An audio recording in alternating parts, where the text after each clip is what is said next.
Hello, and welcome to Now Where Were We? A series of short videos about the history of Olympia, Lacey, and surrounding areas. Your host for this program is Deborah Ross. In this series, Deb takes us to locations that inform us about the history of our community. She also visits with local historians. We welcome your feedback and suggestions.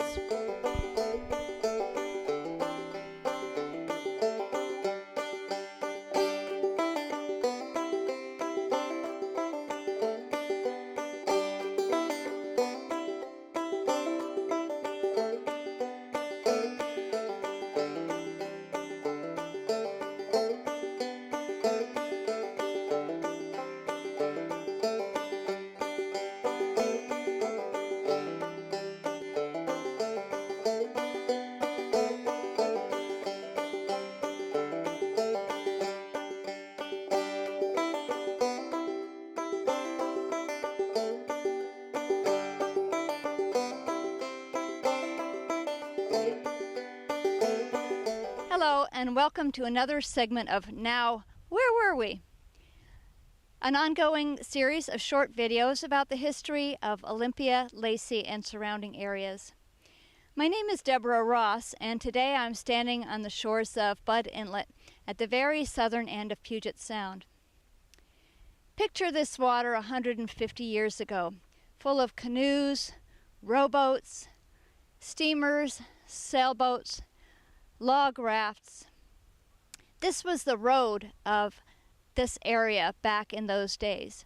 No one, if they could help it, would want to travel overland.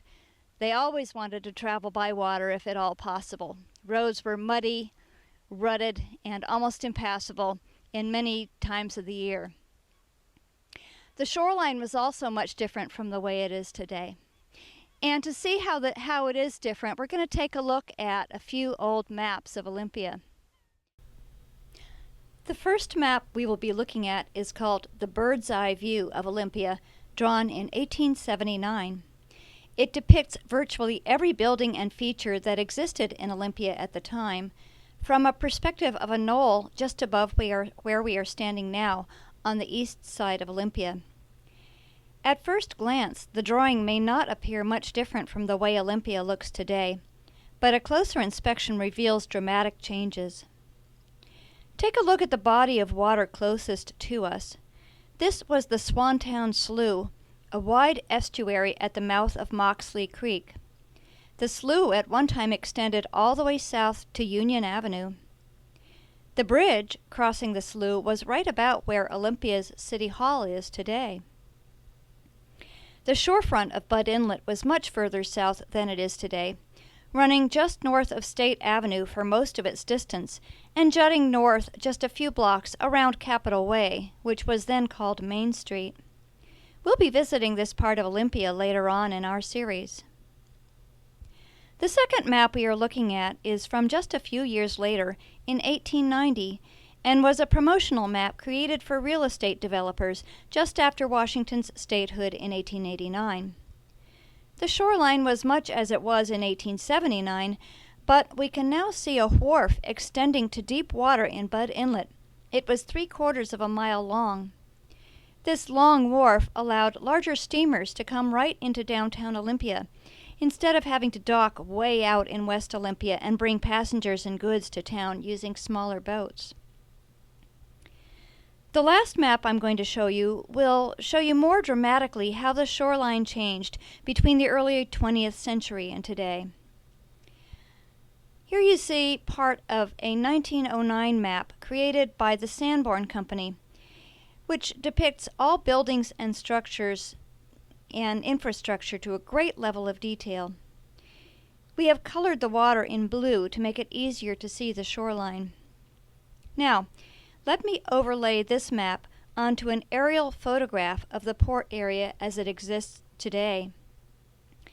You can see that many blocks have been added to the port area between 1909 and now. Much of this additional land was created in 1910 and 1911 through an operation called the Car Lion Fill. The Shoreline fill dredged Budd Inlet to navigable depths and used the fill to create 23 new blocks in the port area, as well as filling in the Swantown Slough. After the Shoreline fill was completed, the shoreline was basically the way we have it today, although changes continued to occur.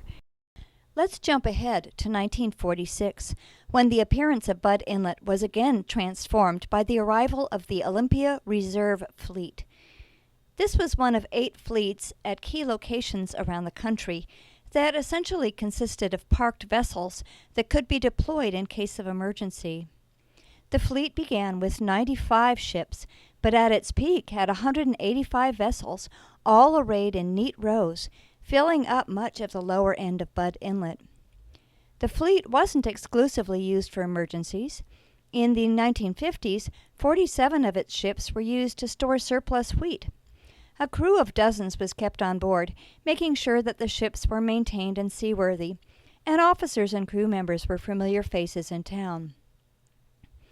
The reserve fleet lasted until 1972, when the final 29 ships were either sold for scrap or moved to the reserve fleet in California. The only visible reminder of its existence is this anchor and heritage marker at Port Plaza in the Port of Olympia. But many old-time residents of Olympia remember when the fleet was an ever-present part of the landscape. I'm going to ask you to take a look at one more feature of Budd Inlet before we move on, and that's the building that we see behind us, which is the KGY radio station. KGY is one of the oldest radio stations in the United States. It was begun on the campus of St. Martin's College and was there for a few years until it moved to a couple of different locations in downtown Olympia. In 1960, KGY moved to this new modern building on the northern shore of the Port of Olympia.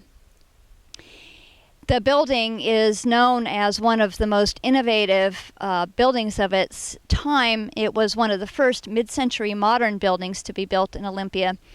And its location set on piers over the inlet was very unusual and perhaps may have helped to boost the signal of the radio station. The station continues to broadcast to this day and has a long and proud history of broadcasting to the citizens of Olympia and surrounding area. So this is your introduction to Budd Inlet and the history of the shoreline. We'll be talking a lot more about the shoreline and the industries and residences and commercial establishments here in this important area for the history of Washington Territory and Washington State as we go along. Till next time, I'm Deborah Ross. Thank you.